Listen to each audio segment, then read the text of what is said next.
BBG వారి ప్రతిష్టాత్మక venture Amaravati గచ్చిబౌలిగా ఎదుగుతున్న బేవర్లీ హిల్స్ కాజాలో ఇప్పుడే స్పాట్ రిజిస్ట్రేషన్ చేసుకోండి.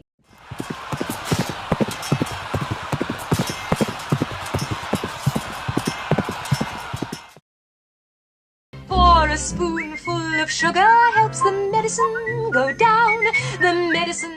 ప్రపంచంలో కొన్ని గాత్రాలు ఉంటాయి. వాటిని మనం కేవలం విని ఊరుకోలేం, మనసులో దాచుకుంటాం. కొన్ని పాటలు ఉంటాయి, సంవత్సరాలు గడిచినా వాటిని వింటే మన బాల్యం గుర్తొస్తుంది, పాత జ్ఞాపకాలు గుర్తొస్తాయి.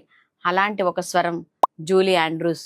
కానీ ఈరోజు నేను చెప్పబోయేది కేవలం ఒక గొప్ప గాయని కథ కాదు, తన జీవితాన్ని తీర్చిదిద్దిన, గాత్రం కోల్పోయిన తర్వాత కూడా మళ్ళీ తనను తాను నిర్మించుకున్న ఒక మహిళ కథ. జూలీ ఆండ్రూస్ 1935లో ఇంగ్లాండ్లో జన్మించింది. ఆమె చిన్నప్పటి జీవితం అంత సులభం కాదు. రెండో ప్రపంచ యుద్ధం సమయంలో కుటుంబం ఎన్నో కష్టాలు చూసింది. కానీ చిన్న జూలీ దగ్గర ఒక ప్రత్యేకమైన వరం ఉంది, అదే ఆమె గాత్రం. చిన్న వయసులోనే స్టేజ్ పై పాటలు పాడేది. ఆమె పాడితే ప్రేక్షకులు ఆశ్చర్యపోయేవారు, ఎందుకంటే ఆమె గొంతులో ఒక మాయ ఉండేది. కొన్ని సంవత్సరాల్లోనే జూలీ లండన్ స్టేజ్ షోలలో స్టార్ అయిపోయింది. 1964లో వచ్చిన మ్యారీ పాపిన్స్ సినిమా జూలీ జీవితాన్ని మార్చేసింది. ఆ సినిమాలో ఆమె పాటలు, ఆమె నవ్వు, ఆమె నటన ప్రపంచాన్ని మంత్రముగ్ధుల్ని చేశాయి. ఆ సినిమాకి ఆమెకు అకాడమీ అవార్డు లభించింది. ఆ తర్వాత వచ్చిన ద సౌండ్ ఆఫ్ మ్యూజిక్ ఆమెను ప్రపంచ చరిత్రలో నిలబెట్టింది. ఆమె పాడిన పాటలు ఇప్పటికీ ప్రపంచం మొత్తం పాడుకుంటూనే ఉంది. And whiskers on kittens, bright copper kettles and warm woolen mittens. ఆ సమయంలో జూలీ ఆండ్రూస్ కేవలం ఒక హీరోయిన్ కాదు, ఒక భావోద్వేగం. జూలీ మొదట టోనీ వాల్టన్ను పెళ్లి చేసుకుంది. వాళ్ళకి ఎమ్మా అనే కుమార్తె జన్మించింది. తర్వాత వారి బంధం ముగిసిపోయింది. ఆ తర్వాత జూలీ ప్రముఖ దర్శకుడు బ్లేక్ ఎడ్వర్డ్స్ ను వివాహం చేసుకుంది. ఈ వ్యక్తి జూలీ జీవితాన్ని పూర్తిగా మార్చాడు. భర్తగా మాత్రమే కాదు, ఆమె కుంగిపోయినప్పుడు ఆమెకు తోడుగా నిలిచిన మనిషిగా. వాళ్ళిద్దరూ పిల్లలను దత్తత తీసుకుని కుటుంబాన్ని నిర్మించారు. జూలీ ఎంత పెద్ద స్టార్ అయినా కుటుంబాన్ని చాలా ప్రేమించేది.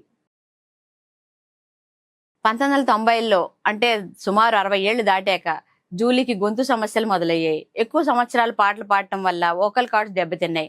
ఒక కచేరీలో పాడుతుండగా ఆమె గొంతు ఒక్కసారిగా ఆగిపోయింది. డాక్టర్లు సర్జరీ చేయాలని చెప్పారు. జూలీ ఎంతో ఆశతో ఆపరేషన్కి ఒప్పుకుంది. కానీ ఆ సర్జరీ ఆమె జీవితాన్ని చీకటిగా మార్చేసింది. ఆమె గాత్రం శాశ్వతంగా దెబ్బతింది. ఒకప్పుడు ప్రపంచాన్ని మంత్రముగ్ధుల్ని చేసిన స్వరం ఇప్పుడు వినిపించడం లేదు. ఆమె మళ్ళీ పాడలేకపోయింది. డిప్రెషన్, ఒంటరితనంతో జూలీ పూర్తిగా కుంగిపోయింది. ఇంట్లో ఒంటరిగా కూర్చునేది. పాత పాటలు విని ఏడ్చేది. ఎందుకంటే ఆమెకు అనిపించేది, నా గొంతు లేకపోతే నేనెవరు. ఆ సమయంలో ఆమె భర్త బ్లేక్ ఎడ్వర్డ్స్ ఆమె చేతులు పట్టుకుని ఒక మాట చెప్పాడు, ప్రపంచాన్ని గొంతును మాత్రమే ప్రేమించలేదు జూలీ, నిన్ను కూడా ప్రేమించింది. ఆ మాట జూలీ జీవితాన్ని మళ్ళీ నిలబెట్టింది. బ్లేక్ ఎడ్వర్డ్స్ తన భార్యలో ఇంకా ఎంతో ప్రతిభ ఉందని అర్థం చేసుకున్నాడు. అందుకే ఆమె కోసం కొత్త పాత్రలు సృష్టించాడు. పాటలు అవసరం లేని పాత్రలు, ఆమె నటన కనిపించే పాత్రలు. అలా జూలీ మళ్ళీ సినిమాల్లో కనిపించడం ప్రారంభించింది. తర్వాత ద ప్రిన్సెస్ డైరీస్ సినిమాలో రాణి పాత్రతో కొత్త తరం ప్రేక్షకుల హృదయాలు గెలుచుకుంది. ఈసారి ఆమె పాటల వల్ల కాదు, ఆమె వ్యక్తిత్వం వల్ల. పాడలేకపోయిన తర్వాత జూలీ మరో కొత్త దారి చూసింది, అది రచన. తన కుమార్తె ఎమ్మాతో కలిసి పిల్లల కోసం ఎన్నో పుస్తకాలు రాసింది. Home, A memoir of my early years వంటి పుస్తకాల్లో తన జీవితాన్ని ఎంతో నిజాయితీగా పంచుకుంది. అప్పట్లో ఒకసారి చెప్పింది, నేను పాటలు పాడలేకపోయాను, కానీ తర్వాత కథలు చెప్పడం బాగా నేర్చుకున్నాను అని. జూలీ ఆండ్రూస్ జీవితంలో ఎన్నో గొప్ప గౌరవాలు వచ్చాయి. Academy awards, golden globe awards, Grammy awards, Emmy awards.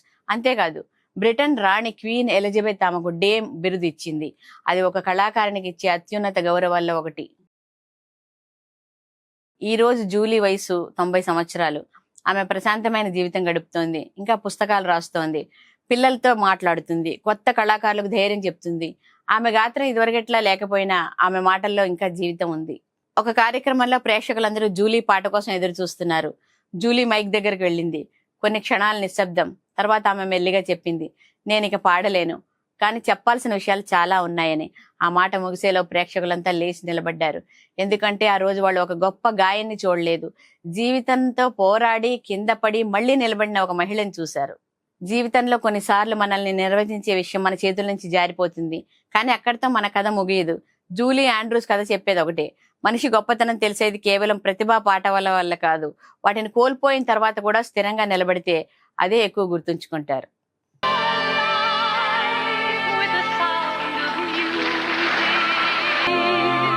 My heart wants to beat like the wings of the birds that flock.